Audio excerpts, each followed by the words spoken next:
Salut à tous, on se retrouve aujourd'hui pour une petite vidéo. Donc il va s'agir d'une vidéo qui va se faire en deux volets. Le premier volet que nous allons voir aujourd'hui, c'est un unboxing, et la deuxième partie de la vidéo qui sera faite ultérieurement, ce sera le montage de ce système sur l'arme à proprement parler. Donc de quoi il s'agit, de quoi on va parler? On va parler des détentes, des déclencheurs. Pour les AR-15, comme vous le savez, les AR-15 sont majoritairement, bon, il y en a certains qui sont équipés, on va dire, d'origine de détentes déjà préparées, des détentes match, des détentes de compétition, ou du moins très agréables. Mais la majorité d'entre eux sont équipés de détentes mil-spec, qui, hormis leur fiabilité, offrent des performances qui sont relativement faibles. Donc par rapport à l'utilisation qu'on veut avoir de son AR-15, il est judicieux de changer le bloc de détente, le déclencheur. Alors à ce niveau, il y a énormément de choix. Il y en a des quantités astronomiques, on va dire. Donc il y a deux catégories bien distinctes. Il y a les détentes qu'on va appeler, de par leur conception, qui sont mil-spec. Donc elles vont être présentées en petites pièces détachées avec la détente, le disconnecteur, etc. Le kit de ressort, tout ça séparé, donc ça fait beaucoup de pièces. Et après, la deuxième catégorie, c'est ce qu'on appelle les drop-in. Donc ce sont des systèmes de détente qui sont intégrés dans comme vous pouvez le voir là, dans un petit boîtier qui lui va s'intégrer directement dans le lower de la R15. Donc après diverses recherches, donc moi personnellement j'avais une attirance pour les systèmes drop-in. Pourquoi? Ben, tout simplement par la facilité d'installation. Hein, c'est très très simple et ça on le verra dans la seconde vidéo au niveau de l'installation. Donc parmi tous les modèles, j'ai choisi la marque TriggerTech. Donc j'ai eu beaucoup de bons retours, de bons retex là-dessus. Donc il y a très peu de vidéos en français, mais vous avez accès par contre à un nombre important de vidéos en anglais sur YouTube. Et donc vous pouvez vous apercevoir que c'est une détente qui vaut le détour. Elle a, euh, contrairement à d'autres, innové, TriggerTech a innové sur des solutions qui permettent d'avoir des départs répétables et de très bonne qualité. Donc on va de suite arriver à l'unboxing. Donc on reçoit ceci dans une petite boîte qui est assez sympa. Et donc on va ouvrir ça ensemble. Alors open, tac. Donc on va regarder ce qu'il y a dessous en premier. Voilà, donc la garantie, donc il y a une garantie à vie qui est dessus. Hein. Bon, bah, c'est comme tout, hein, forcément, les garanties, c'est s'il y a un problème de dysfonctionnement et qu'on a utilisé l'appareil dans de bonnes conditions. Hein. Si je le prends, que je le tords, je le casse, je le jette par terre, forcément la garantie n'interviendra pas. Donc, et là, on a une petite notice de montage. Donc vous voyez le lower d'origine, en fait il suffit d'enlever les deux goupilles du système de détente, la sécurité, on a tout l'ensemble qui se retire. Ensuite, il suffit de jeter tout ça là-dedans, on met les deux axes, voilà, on remet la sécurité. On a deux petites vis sur les côtés là qui sont faites pour maintenir le boîtier justement en force à l'intérieur. La vis d'ajustement de réglage et la maintenance, ça c'est donc l'entretien. On verra ça ensemble sur la seconde vidéo. Voilà, donc la notice et la garantie, un petit autocollant, un petit patch. Bon, c'est toujours sympa d'avoir de rajouter des petits goodies à l'intérieur, c'est sympa. Et deux petites clés Allen de dimensions différentes. Et à l'intérieur, donc ça voilà, on peut voir la courbe du départ de la TriggerTech par rapport aux autres. Donc on peut voir là c'est le poids du départ. Donc on peut voir qu'il est très faible. Le premier stage et la cassure qui est très nette. Donc tout ça pour dire qu'il s'agit donc ce qu'on appelle d'une détente, d'un déclencheur double stage. Double stage, ça signifie qu'il y a normalement une première course, ensuite vous allez tomber sur une bossette, sur un mur, donc la détente va être dure, et enfin le second stage, c'est le déclenchement. Donc il existe, on va dire, deux grands types de détente. Il y a le double stage comme ceci, une première course, le mur, le départ, et après on a les détentes filantes, où là on appuie, on appuie, on appuie, on appuie, on appuie, et paf, il arrive un moment, ça part. Je sais qu'il existe maintenant des détentes hybrides, mais bon, ça je connais pas trop le fonctionnement, donc je vais pas trop m'attarder. Donc pourquoi le choix de celle-ci? Parce que moi je voulais avant tout faire de la précision sur appui, avec un bipied, etc. Et pour la précision, il faut une détente, il faut un départ léger, pour qu'il y ait le moins de perturbations possible lors du tir, léger et très net. D'accord. Je me suis aperçu qu'avec la détente d'origine, on avait quand même de très très bons résultats, hein, mais qu'il me restait deux facteurs justement pour améliorer mes groupements. Donc le premier facteur, c'était, enfin les deux facteurs qui, je ne vais pas les classer de façon hiérarchique, mais il restait la qualité de la munition.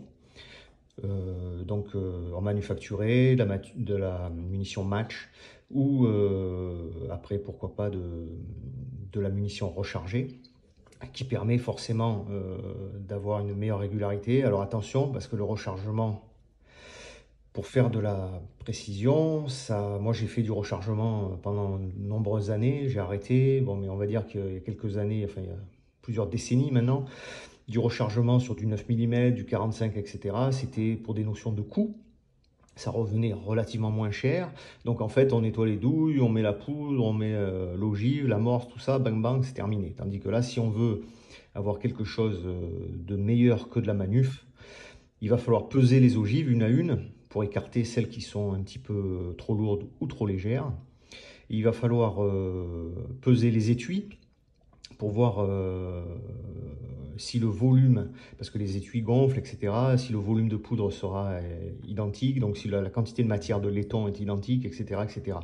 Puisque dans la précision, quels sont les facteurs qui vont le plus, on va dire, influer? Il va avoir forcément le poids de l'ogive et la quantité de poudre. Tout ça va faire que la vitesse va varier, et c'est pour ça que des fois on a des flyers sur les sites, puisqu'on a une ogive qui fait un nombre de grains supplémentaires, ou de la poudre, moins de poudre, etc. Donc du coup, on a un flyer sur la cible. Et si on veut justement avoir un groupement de plus en plus faible, eh ben, il va falloir avoir une répétabilité dans les cartouches, donc que les étuis soient toujours nickel, que les ogives, que la masse des ogives soit identique, etc., etc. Donc là, ça demande quand même beaucoup de travail. Pour l'instant, je ne suis pas encore. Et le deuxième facteur, c'était la détente, parce que effectivement, quand on voit un petit dispersement au niveau du groupement, on peut mettre en cause la cartouche, c'est un fait. Mais il faut aussi, nous-mêmes, tireurs, se remettre en cause. Et je sentais que moi, au niveau du départ, hein, on a tous essayé une détente mil-spec d'AR-15. Et bon, on voit d'ailleurs quand on commence à presser, quand on a le marteau qui commence un petit peu à bouger. On voit que le lâcher ne se fait pas d'une façon nette et précise. On voit que la force d'appui est plus ou moins importante. Donc tout ça induit des petits mouvements qui sont difficilement effaçables sur ce type de détente. Donc j'ai porté le dévolu sur ce modèle-là. Donc il s'agit de la marque Trigger Tech. Le modèle, il y en a plusieurs. Hein, donc là, je crois qu'ils voilà. Donc ils font des détentes pour les arbalètes, et là pour les armes à feu, ils font beaucoup pour les Remington 700, et également pour tout ce qui est AR-15, AR-10. Donc il y a plusieurs types, hein, donc combat, compétitive, adaptable, et il y a la Diamond qui apparemment c'est le haut de gamme. Donc haut de gamme, pourquoi? Parce qu'elle permet, alors elle a des poids de départ qui sont relativement faibles, elle est très très très nette, mais également elle est réglable. Alors je sais que beaucoup n'aiment pas trop le réglable, parce que quand quelque chose se règle, c'est qu'il peut se dérégler également. Alors là, effectivement. Moi, personnellement, étant donné, vu le système, comment il est fait, je ne pense pas que la petite vis se mette à tourner toute seule, puisqu'il y a des crans. Et deuxièmement, moi, je fais du tir de précision. Euh, je ne suis pas sur un théâtre d'opération. Et donc là, effectivement, il vaut mieux avoir quelque chose de peut-être moins efficace, mais plus d'être sûr à 100% que ça fonctionne. Là, j'en suis quasiment sûr, hein, puisqu'on sait que ça marche bien. Et en plus, même si, dans l'absolu, il y avait que ça se dérègle, ça ne m'importe peu, hein. J'ouvre le lower, on retouche la vis, ça prend 2 secondes, c'est pas dramatique. Et de toute manière, si ça se dérègle, qu'est-ce qui va se passer? Donc, se durcir, je pense pas, parce que ça va plutôt se dérégler dans l'autre sens. Donc, la détente risque de s'assouplir, hein. Donc, c'est pas dramatique non plus. Alors, on va prendre le petit bloc détente, on va le supprimer, on va retirer l'emballage. Voilà. Donc, c'est très très très joli. Donc, une pièce en aluminium anodisé, donc une super finition. Donc là, il y a encore, vous voyez, ils mettent une vis pour le transport. Donc j'ai choisi le déclencheur avec la détente droite. Ça, c'est perso. J'ai une petite préférence pour ce type de déclencheur. Ça donne l'impression de... En fait, c'est pas que ça donne l'impression, c'est que on arrive facilement à poser le doigt un peu plus bas, et donc on augmente le bras de levier par rapport à la détente, ce qui fait qu'on a un départ encore plus léger. Voilà. Donc très très belle, vraiment un très très bel article. L'intérieur est vraiment très très bien fait. C'est vraiment vraiment très très joli. J'ai hâte de monter ça. Donc sur la pièce, le marteau, en l'occurrence, il y a un PVD, un Physical Vapor Deposition, donc un dépôt par vapeur qui permet de durcir les surfaces. Tout a été apparemment vraiment hyper optimisé au niveau de tout ce qui ressort. Et donc la grosse particularité du système Trigger Tech, c'est au niveau du déclencheur. Alors je sais pas, je l'ai vu quelque part. Voilà, sur la boîte. Donc un déclencheur classique. Il y a tout ce qui est le système de détente et le disconnecteur. Et en fait, on a 2 parties métalliques qui viennent frotter. On frotte, on frotte, on frotte. Et clac, ça déclenche. Et là, comme vous pouvez le constater, ils ont mis un petit rouleau métallique entre les deux, qui permet finalement d'avoir toujours la même distance entre les 2 pièces, mais surtout de limiter au maximum la friction. Donc il y a vraiment une cassure, un break qui est net et précis et répétable. Donc il y a eu des essais qui ont été faits, qui donnent de très très bons résultats. Même avec la poussière, ça a été essayé, ils ont mis énormément de merde à l'intérieur pour voir.